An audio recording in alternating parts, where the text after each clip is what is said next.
Have you ever felt completely surrounded by enemies? That sinking feeling when you realize people you once trusted are now plotting against you.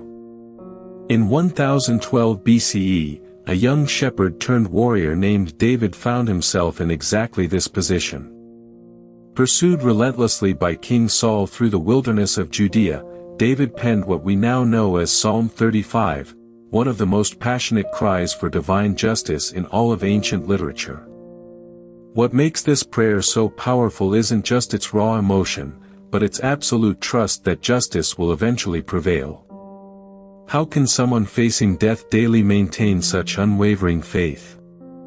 The answer lies in understanding the ancient concept of covenant, a sacred bond between God and his people that guaranteed divine protection for the innocent. The sun beats down mercilessly on the Judean wilderness. The year is approximately 1012 BCE, and a band of exhausted men huddles in the shadows of a cave near En-Gedi. Their leader, a ruddy-complexioned man in his late 20s with piercing eyes, scratches words onto a small scroll. This is David, son of Jesse, anointed by the prophet Samuel to be the future king of Israel, but currently a fugitive running for his life. Just days earlier, David had once again narrowly escaped an ambush set by King Saul's forces. Men he once commanded now hunted him like prey. Friends he once trusted now spread malicious rumors about him in the royal court.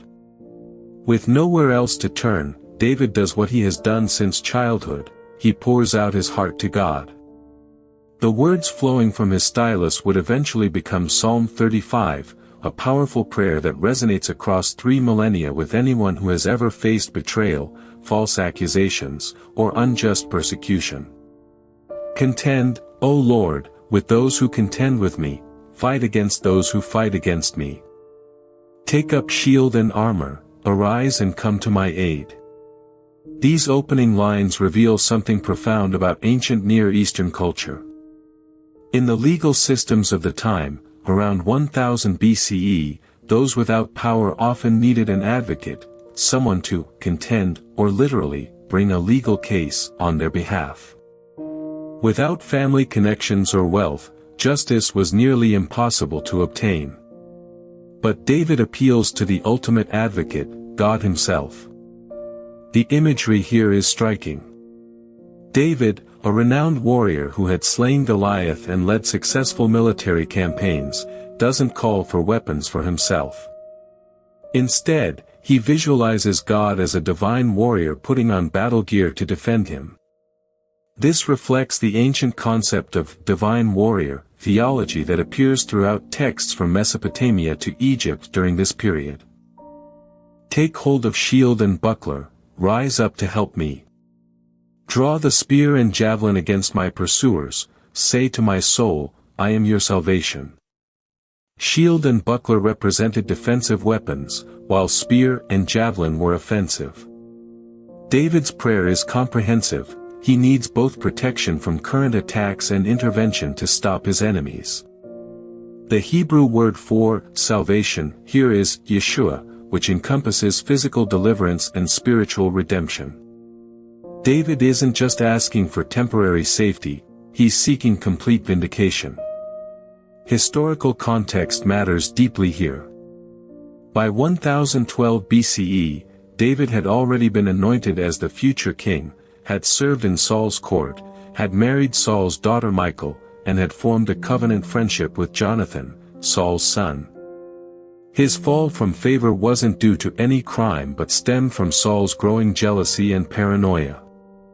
Archaeological findings from this period confirm the political instability of Saul's reign, with evidence of multiple military encampments that align with biblical accounts of his obsessive pursuit of David. Let those be put to shame and dishonor who seek after my life. Let those be turned back and disappointed who devise evil against me.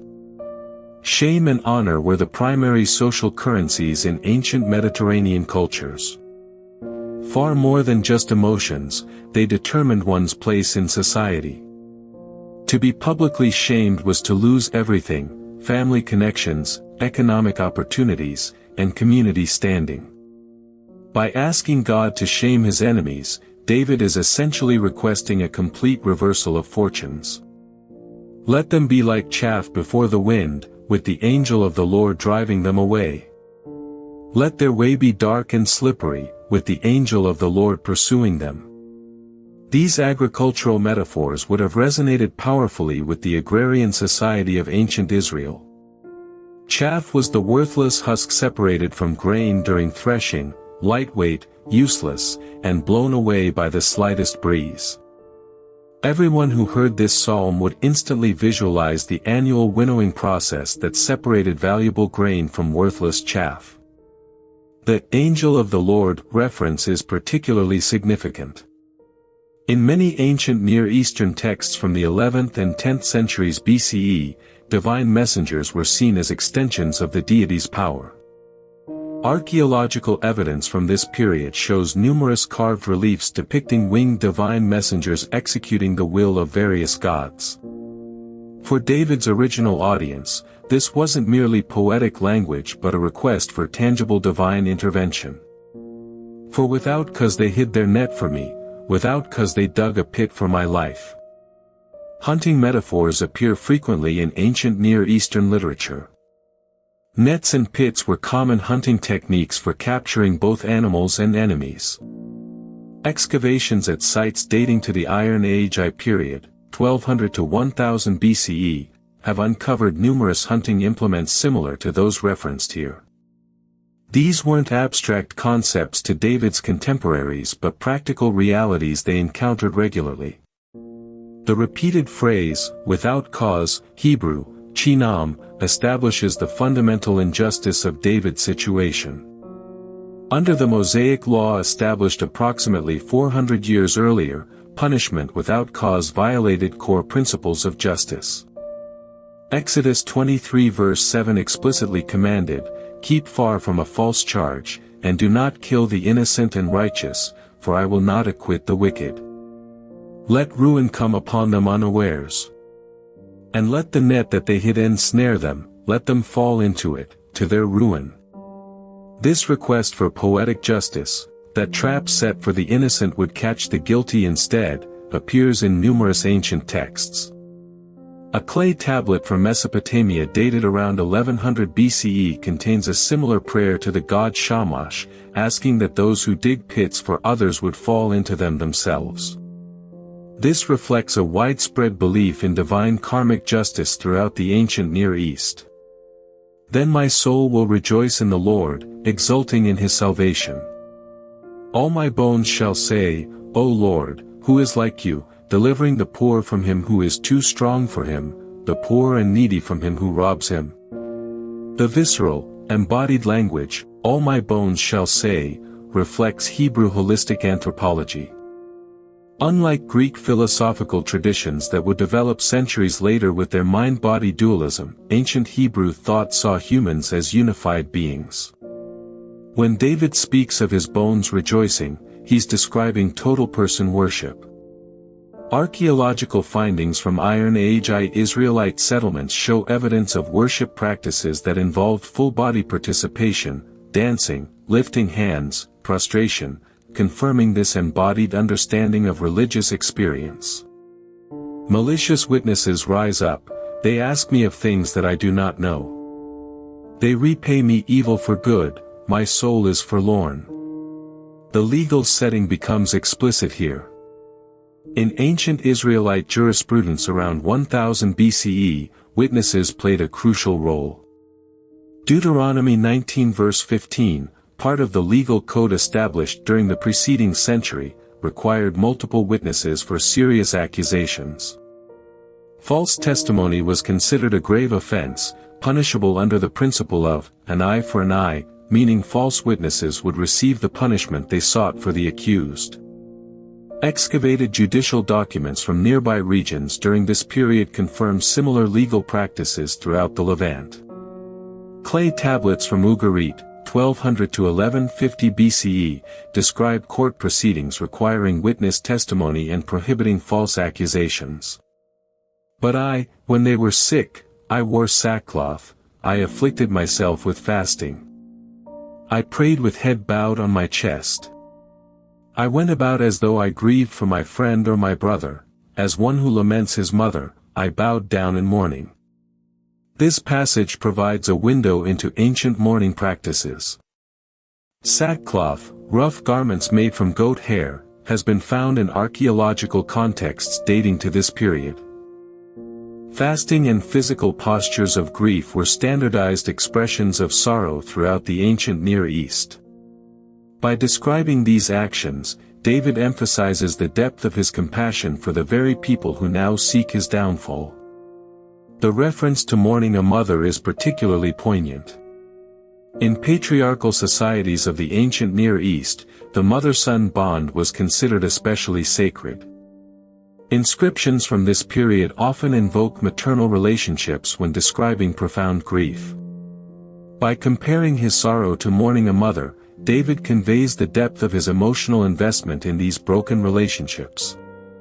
But at my stumbling they rejoiced and gathered, they gathered together against me, wretches whom I did not know tore at me without ceasing, like profane mockers at a feast, they gnash at me with their teeth. The feast imagery here reveals important social dynamics. Communal meals in ancient Near Eastern cultures served as primary sites for establishing and reinforcing social hierarchies. Archaeological evidence from Iron Age sites in Israel shows distinct eating areas and households, with different quality vessels used based on status. To be mocked at a feast represented maximum social humiliation. The phrase, "gnash at me with their teeth," isn't merely colorful language but draws on widespread ancient Near Eastern imagery of predatory animals. Multiple royal inscriptions from Assyria and Babylon during this general period, 1100 to 900 BCE, describe enemies as wild beasts gnashing their teeth. This metaphor communicated both aggression and dehumanization.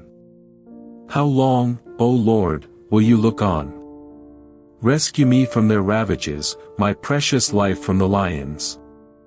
This cry of, how long, Hebrew, admati, appears throughout ancient laments. It expresses not doubt but urgent petition, acknowledging God's sovereignty while pleading for intervention. Similar phrases appear in Egyptian prayers to various deities from the New Kingdom period, 1550 to 1070 BCE, showing this was a conventional format for urgent supplications throughout the region. The lion imagery carries particular significance in ancient Near Eastern contexts. Lions symbolized both royal power and mortal danger. Archaeological findings from this period include numerous lion-themed royal artifacts, while historical records document actual lion attacks on travelers and shepherds. By describing his enemies as lions, David acknowledges both their power and their predatory intent.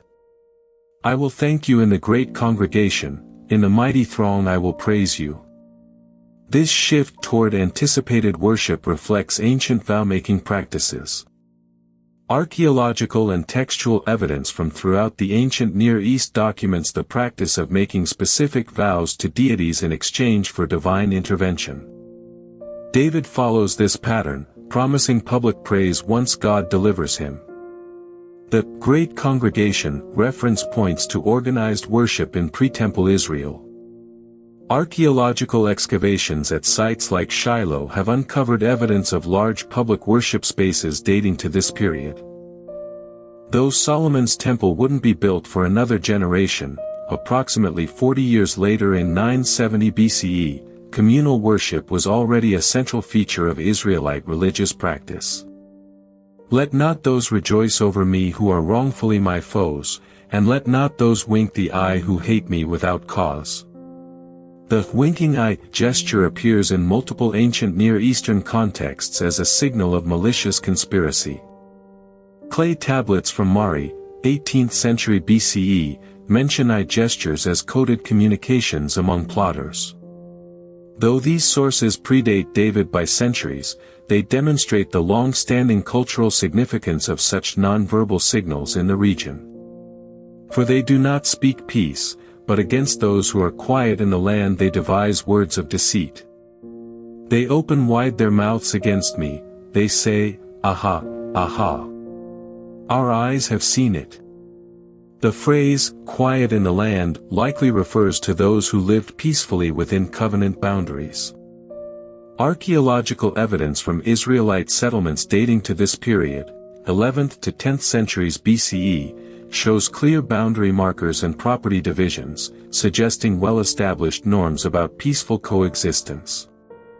The exclamation, aha, aha.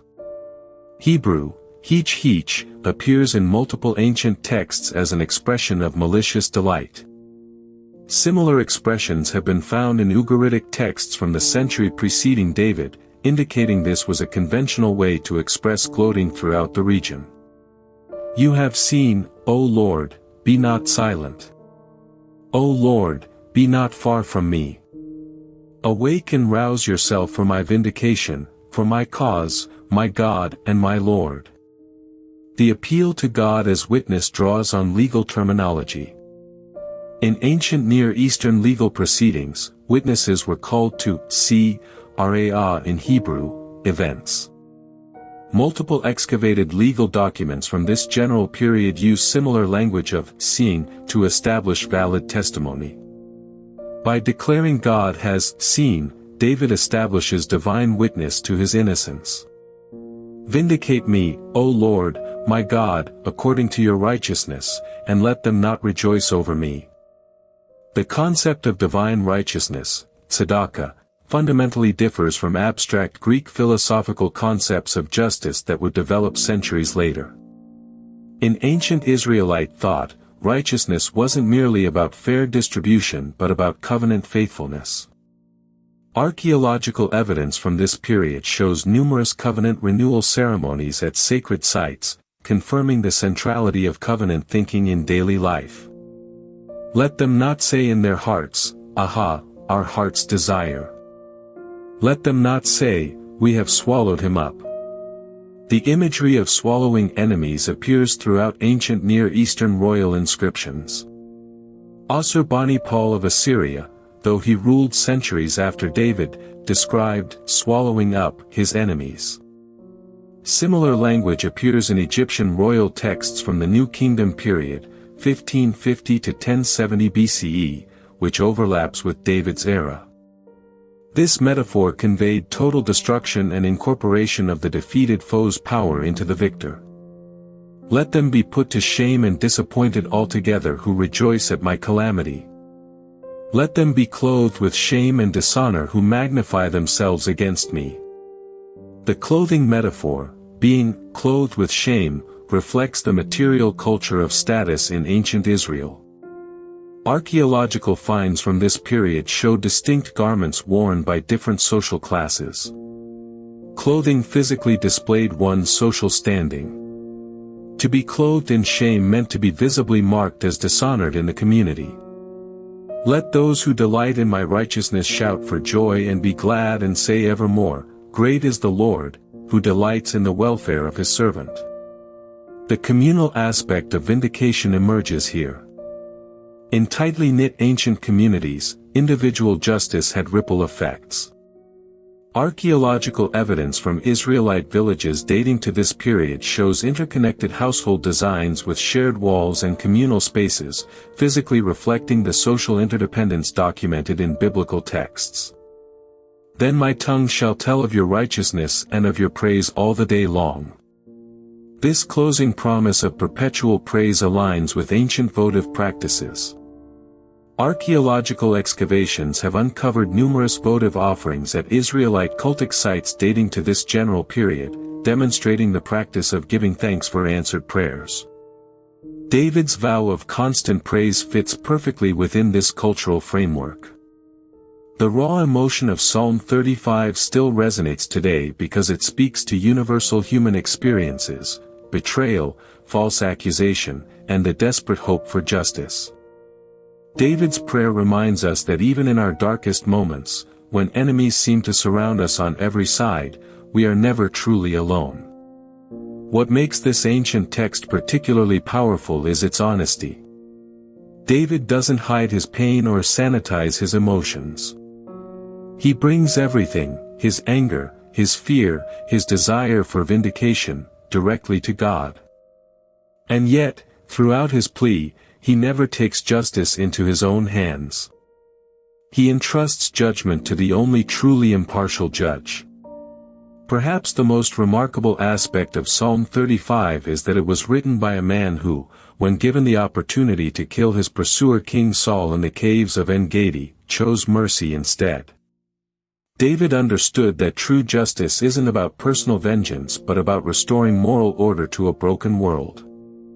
3,000 years after these words were first scratched onto a scroll, they continue to offer comfort to the falsely accused, strength to the oppressed, and hope to anyone who has ever cried out, "How long, O Lord?" For in the end, Psalm 35 isn't just about David's personal vindication, it's about an unshakable faith that justice will ultimately prevail. In a world that often seems to reward the wicked and punish the righteous, David's ancient prayer reminds us to take the longer view. Empires rise and fall, the powerful become powerless, but truth, though it may be temporarily obscured, will eventually come to light. As we navigate our own challenges, may we find in these ancient words the courage to maintain our integrity, the patience to wait for vindication, and the wisdom to entrust ultimate justice to hands far more capable than our own. Before you go, I want to personally invite you to be part of our growing community here at Prayer Universe. If this video touched your heart or brought you peace, take a moment to hit that subscribe button and turn on notifications so you never miss a prayer or message that can uplift your spirit. But most importantly, I'd love to hear from you. In the comments below, share just one word or phrase of motivation that this video inspired in you, whether it's hope, gratitude, peace, or something else. Your words matter deeply to us because they help guide the content we create for this channel. Together, let's build a space filled with faith, encouragement, and connection. Thank you for being here, and remember, every prayer counts. See you in the next one.